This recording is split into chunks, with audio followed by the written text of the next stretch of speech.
প্রবাসী পুজোর আমেজ 90-এ পেরোলো মুম্বাইয়ের বেঙ্গল ক্লাবের পুজো। এবারের থিম অপারেশন সিঁদুর। মণ্ডপ জুড়ে সেনার বীরগাথা। প্রবাসে থাকলে উৎসবের আবেগ ঘুষিয়েছে দূরত্বের বেলা। না, এবারও পুজোয় বাড়ি যাওয়া হলো না। প্রবাসী সংসার পাতলে বোধহয় এটাই হয়। অফিসে টানা ছুটি নেই, পুজো শেষ হলেই ছেলেমেয়ের পরীক্ষা, আরও কত কাজ। মন আর মাথার যুদ্ধ চলে এই কদিন। সীমান্ত থেকে খেলার মাঠ হয়ে পুজোর থিমেও শুভ অশুভের যুদ্ধ। ট্রেন্ড অপারেশন সিঁদুর। কলকাতার সঙ্গে এখানেই একাত্ম হয়েছে মুম্বাইয়ের প্রায় শতাব্দী প্রাচীন বেঙ্গল ক্লাব। 90 পেরোনো এই পুজোয় মণ্ডপ জুড়ে ভারতীয় সেনার সাম্প্রতিক পরাক্রমের চালচিত্র। নজর কাটছে লাইট অ্যান্ড সাউন্ড শো। এই বছর আমাদের দুর্গাপূজা 90 বছর অতিক্রম করলো, আর আমাদের এই বেঙ্গল ক্লাব বম্বের সবচেয়ে পুরনো বাঙালি প্রতিষ্ঠান, যার 103 বছর বয়স।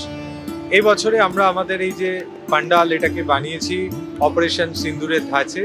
শুধু এটাকে মণ্ডপটাকে সাজানোই হয়নি, এখানে প্রত্যেক দিন সন্ধেবেলা একটা লাইট অ্যান্ড সাউন্ডের প্রোগ্রাম অ্যারেঞ্জ করা আছে, যার থেকে লোকেরা অপারেশন সিন্দুরের যে একটা প্রপার এফেক্ট সেটা দেখতে পাবে। 16 আনা সাবেকিয়ানা বজায় রেখে পুজো হয় এখানে। প্রতিমা সাবেকি তৈরি করেছেন কলকাতার শিল্পী।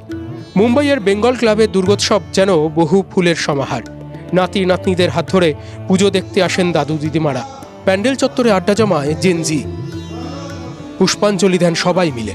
সাংস্কৃতিক অনুষ্ঠান হয়। ঠাকুরের ভোগ খেতে ভিড় জমান বহু মানুষ। কয়েক হাজার দর্শনার্থী এবং ভক্ত ভোগ খেতে পারেন।